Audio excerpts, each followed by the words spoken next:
एकत्रित करते सारे निवेशक और अपने भुगतान की मांग करते। शांतिपूर्वक कार्यक्रम था, लेकिन जो मुझे जानकारी मिली, मदन लाल आजाद जी को सुबह ही 4 बजे जो है यहाँ पुलिस प्रशासन ने गिरफ्तार कर लिया और सारे लोग जो हैं यहाँ पर रामलीला मैदान में लाकर एक तरह से छोड़ दिए गए।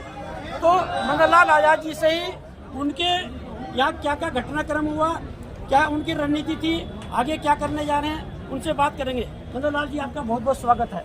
पहला ही प्रश्न है मेरा, आपसे लगातार मेरी बात हो रही थी, आज क्रांतिकारी कार्यक्रम था और शांतिपूर्वक कार्यक्रम था, तो आपके साथ क्या क्या घटनाक्रम हुआ, थोड़ा बताइए। मेरे साथ कोई ऐसी घटना नहीं हुई है जिसको हम मतलब नई निराली घटना नहीं है। मुझे मालूम है 30 साल से मैं जनता के मुद्दों को लेकर लड़ रहा हूँ। पुलिस ऐसा करती है कि जिस दिन कार्यक्रम होता है तो या तो रात को ही उठा लेती है या सुबह सुबह उठा लेती है, लेकिन चूँकि मैं ऐसी जगह पे था जहाँ का मेरा कोई एड्रेस पता नहीं था पुलिस वालों को, लेकिन वो मेरे मोबाइल की लोकेशन ट्रेस करते हुए वहाँ पहुँच गए जहाँ मैं था।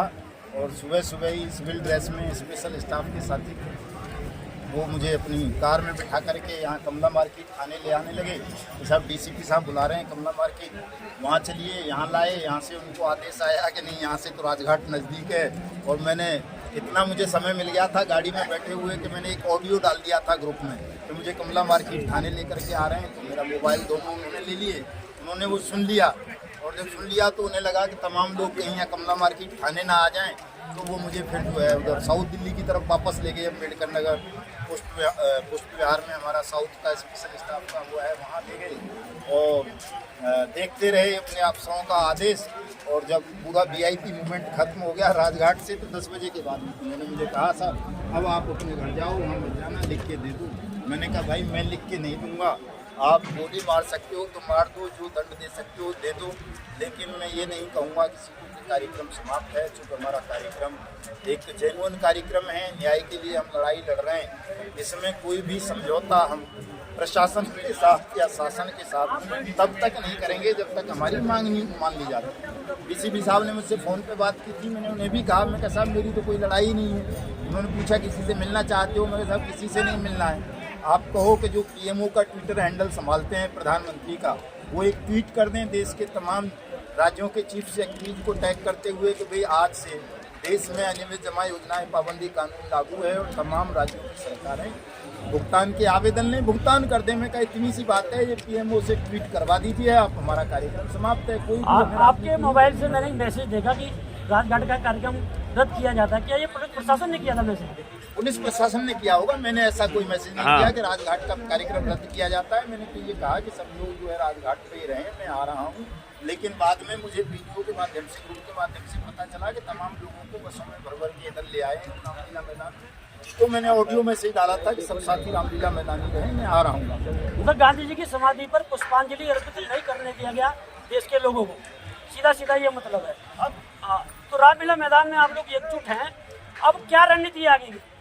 देखिए साहब, वैसे तो ये निंदनीय है कि गांधी जी की समाधि पर गांधी जी के लोग, राष्ट्रपिता बाबू को, राष्ट्र के पिता हैं गांधी जी, और राष्ट्र अगर उनको श्रद्धांजलि नहीं दे सकता, उनकी समाधि पर जाकर उसको रोका जाता है, तो ये निंदनीय है, दुखद है हमारे देश के लिए, देश के लोकतंत्र के लिए। और जिस चीज़ के लिए गांधी जी पहचाने जाते हैं, सत्य, हिंसा और न्याय के लिए, उसके लिए भी ये दुर्भाग्यपूर्ण घटना है। लेकिन इसके साथ साथ चूँकि प्रधानमंत्री चाहे कोई चोर बन जाए साहब, ठग लुच्चा लफंगा कैसा भी हो, अगर वो प्रधानमंत्री है तो उसका एक प्रोटोकॉल होता है कि उसके रास्ते में किसी को नहीं आने दिया जाए, चाहे कोई कितनी भी बड़ी ताकत हो, कोई चीफ मिनिस्टर हो, मिनिस्टर हो, सांसद हो, विधायक हो, कोई भी उसके रास्ते में नहीं आ सकता। ये प्रोटोकॉल है प्रधानमंत्री का, भले ही प्रधानमंत्री लुच्चा लफंगा नीच कमीना कोई भी हो।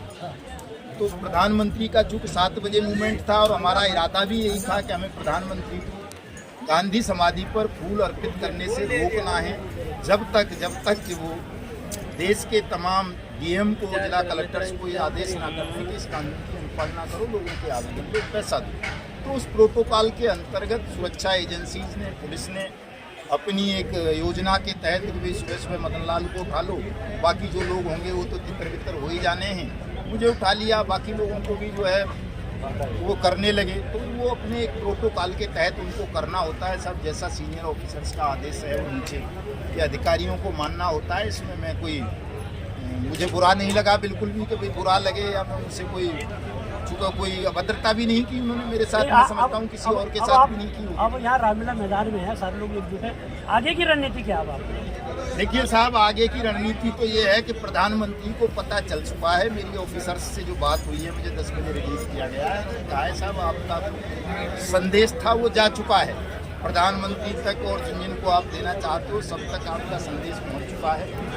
और आगे की रणनीति मेरी ये है कि अब थोड़ी देर बाद 2-2.5 घंटे बाद हम ये कार्यक्रम का समापन कर देंगे, क्योंकि हमारा मकसद आज का केवल संदेश देना भर था। कानून की अनुपालना चूँकि 19 राज्यों में नोटिफिकेशन इशू हो चुके हैं, लेकिन धन पूरा जो है ठगी पीड़ितों का वो सेंटर के पास है, सेंटर उस धन को रिलीज करेगा, सबका भुगतान होगा। और अगर नहीं होता है तो सब चुनाव हैं 4-5 राज्यों में अभी जल्दी में ही, आज 2 अक्टूबर है, 10 अक्टूबर या 9 अक्टूबर से शायद आचार संहिता लग रही है, चुनावी सभाएं करने प्रधानमंत्री जाएंगे मध्य प्रदेश, राजस्थान, छत्तीसगढ़ और आपका तेलंगाना, वहाँ घेराव करवा लेंगे अगर नहीं होगा तो। हमारे पास रास्ते खुले हुए हैं, ऐसा नहीं है। लेकिन अब मैं दिल्ली परेशान नहीं करूंगा जल्दी से लोगों को, तो वो दोबारा दिल्ली आए। वैसे मेरी उम्मीद ये है कि भुगतान हो जाएगा। मदन लाल जी से मेरी बात होती है आपसे, उन्होंने बोला कि प्रधानमंत्री से ठोस आश्वासन नहीं मिलता है तो मेरा विकराल रूप देखेगी केंद्र सरकार, तो क्या विकराल रूप होगा बताइए साहब। ये विकराल ही रूप है कि गांधी समाधि पर इतने लोग पहुँच गए, इतने लोगों को आप बात कर रहे थे, इतने तमतमा रहे थे। वो कहना ये था कि जी आपके इस कार्यक्रम की वजह से हजारों पुलिस वालों की नौकरी जा सकती है। आपने जो ये किया है मैं भी मानता हूँ किया है, लेकिन मुझे भी साहब करूँ